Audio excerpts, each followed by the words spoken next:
Hey, ladies and gentlemen, thanks for trying science. We're going to jump into a new topic related to cells. We're going to talk about photosynthesis today, and I'm curious if you can answer the following question about photosynthesis. My question is, where does a tree get most of the mass to make it so big come from? Trees are huge. In fact, this tree you can drive right through. How did that tree get so big? Where did it get all its materials to grow so big? Think of some ideas. Maybe write them down. Pause, and then come back and check out this clip, and we'll see if we can figure out where the mass of a tree actually comes from.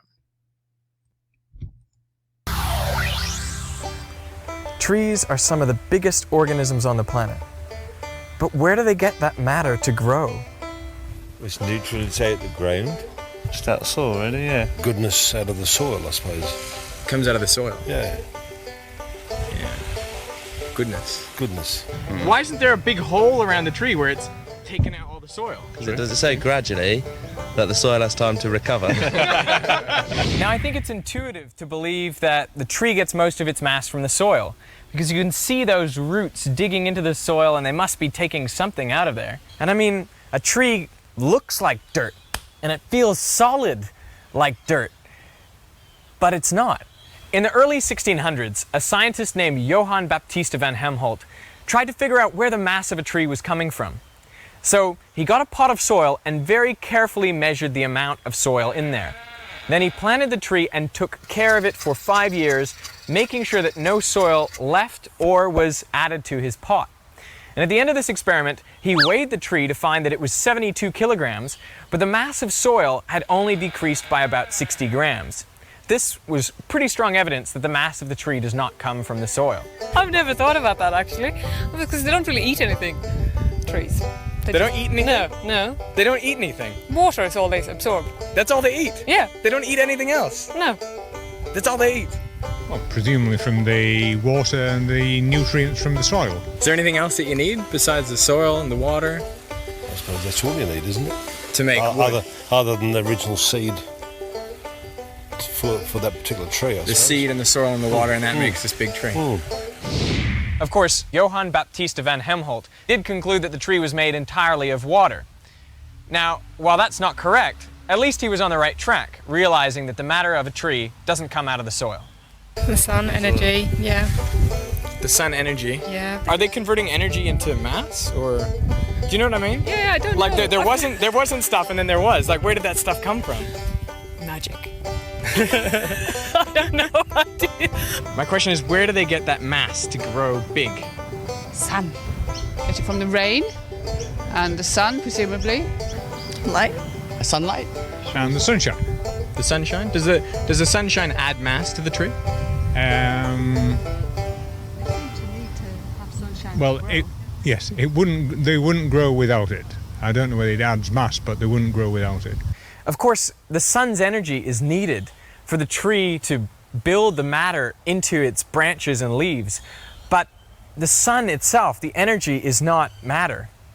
Well, I suppose we've got to put air into this as well. Yeah. There's got to be something out of the, What is it about the air? A gas in the air that it needs as well.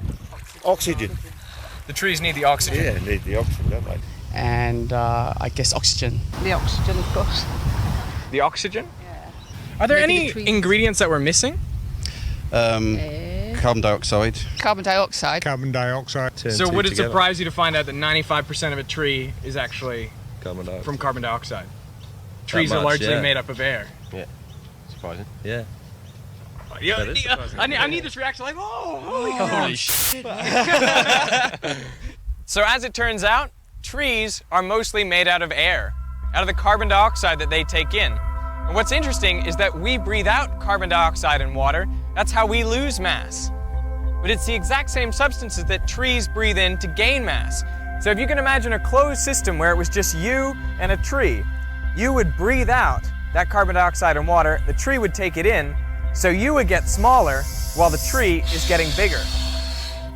And in a sense, you're becoming the tree.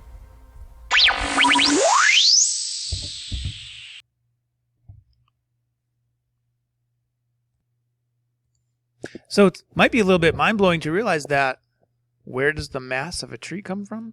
It's not from the roots. It's not from soil being absorbed. It's not from water. It's mostly carbon dioxide. 95% of a tree's mass comes from its carbon dioxide uptake, which is the last thing most people think about.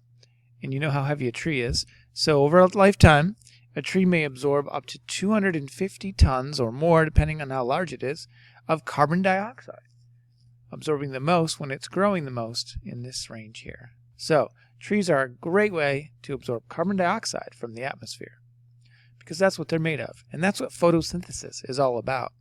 Now, photosynthesis is actually a food-making process. So open your notes to about midway in your packet where it says photosynthesis, and go ahead and pause if you need to and fill these in. So photosynthesis is a process that plants use to make food.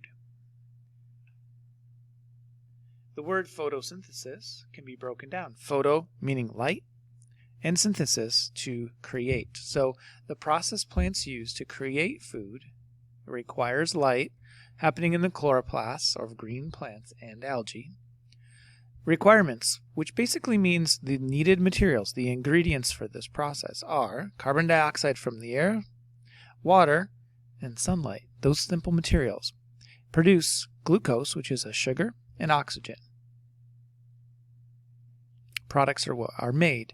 Now, you may think, well, a tree, if it's using photosynthesis, isn't really sweet, but don't forget about things like maple syrup. And even though the tree bark and wood itself may not taste sweet to you, it's made of sugars that are put together. When we put enough sugars together, we get something called cellulose, which is the material of the cell wall. And that's not going to taste sweet to you, but if you could break it down into its constituents, you'd get glucose. And that's what termites are surviving on. Here's a picture of our leaf. And if we look inside a leaf and microscopically enhance, we might see one single cell. And one single cell could have many, many chloroplasts, which are these. These green discs are like solar collectors, helping the reaction as we split water into its hydrogen and oxygen. And carbon dioxide is then connected to make glucose. So let's pause and take a look at how that happens.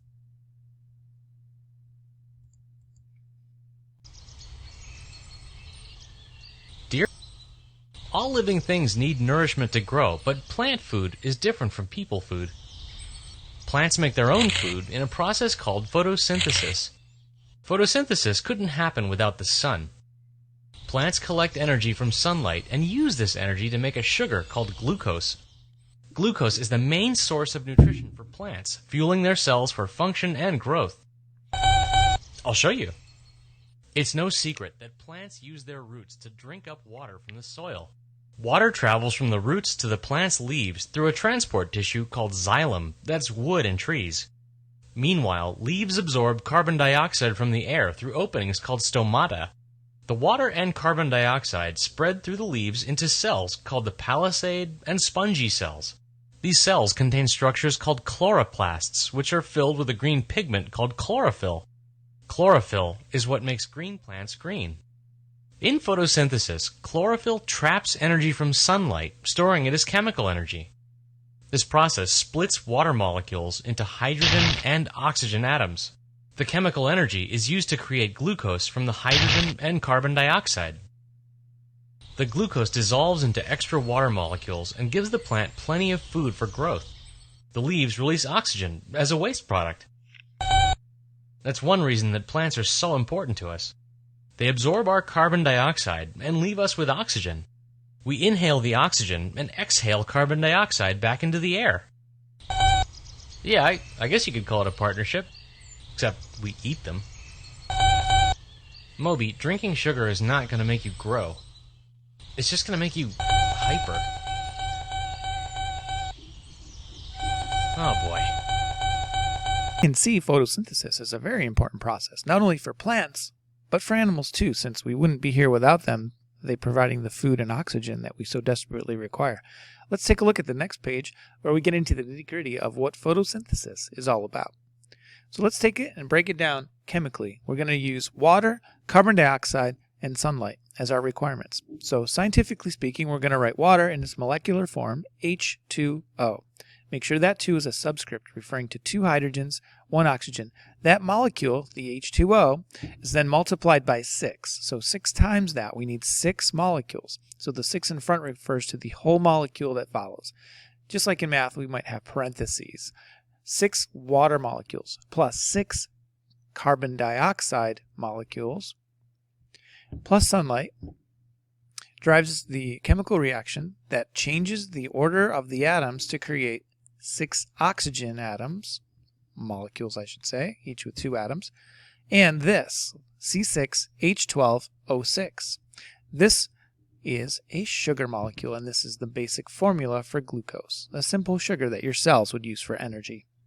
Take some time, write this down, and try to commit it to memory, remembering that we're just looking at water from the soil, carbon dioxide from the air, sunlight to create sugar and oxygen. Now that you've gone through and you have hopefully understood a little bit more about photosynthesis, there are some questions. If you're unable to answer these questions, go back in your notes or watch the following clip, and let's see if we can make it a little more clear.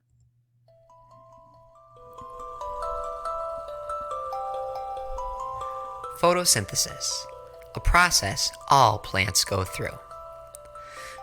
Photosynthesis begins with raw materials. These are things that a plant needs for photosynthesis to occur. The first raw material, made of hydrogen and oxygen atoms, is known to us as water. Another raw material in the photosynthesis equation is CO2. This molecule, made up of carbon and oxygen atoms, is known as carbon dioxide. Once the plant has its raw materials, it can make 2 new things.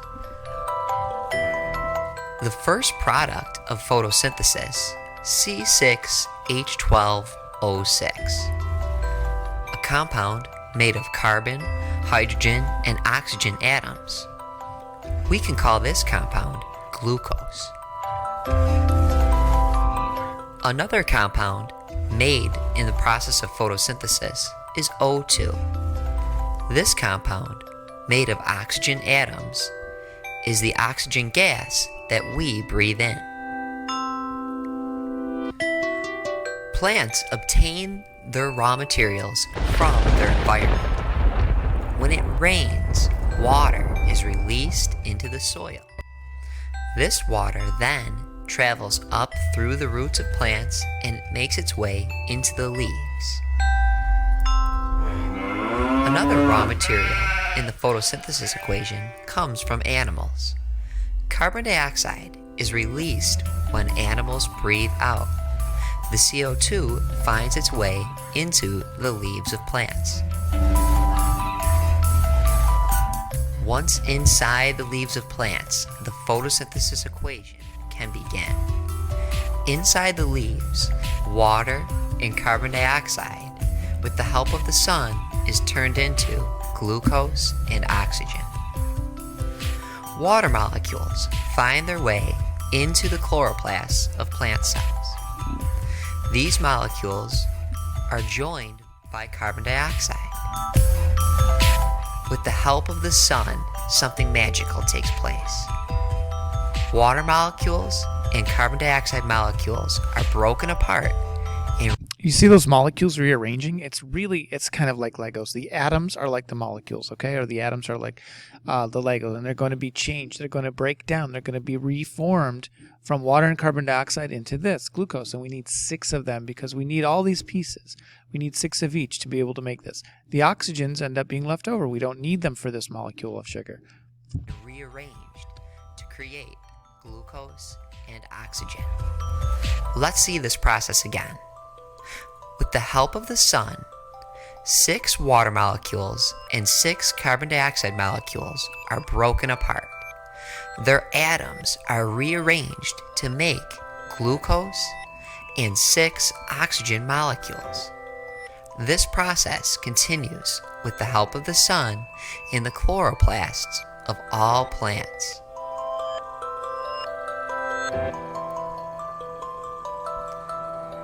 Water plus carbon dioxide is used to make glucose and oxygen. These materials then leave the plant. Oxygen leaves the leaves through tiny openings called stomata. The oxygen goes into the atmosphere so animals like you and I can breathe in. The glucose doesn't leave the plant. It stays inside the leaves, and the plant uses the glucose molecules as energy. Photosynthesis, a process that happens in all plants.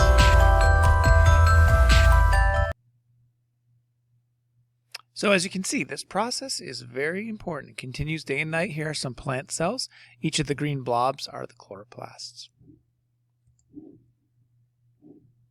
All right, let's see how you did. Where does a plant get the 3 requirements for photosynthesis? Water is absorbed by the roots from the soil, which probably came from rain.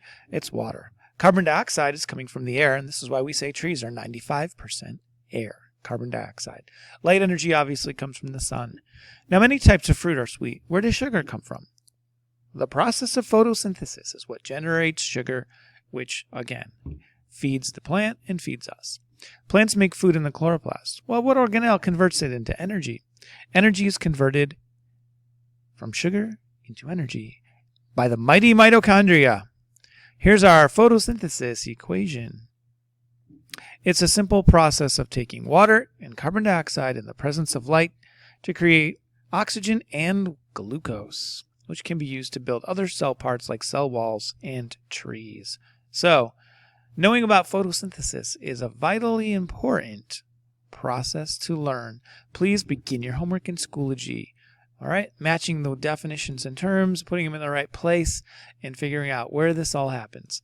If you master photosynthesis, you're well on your way to understanding the next most important life process equation, cellular respiration. But that's a story for another day. So until that happens, thanks for trying science and keep on trying, and I'll see you on the next one. Bye for now.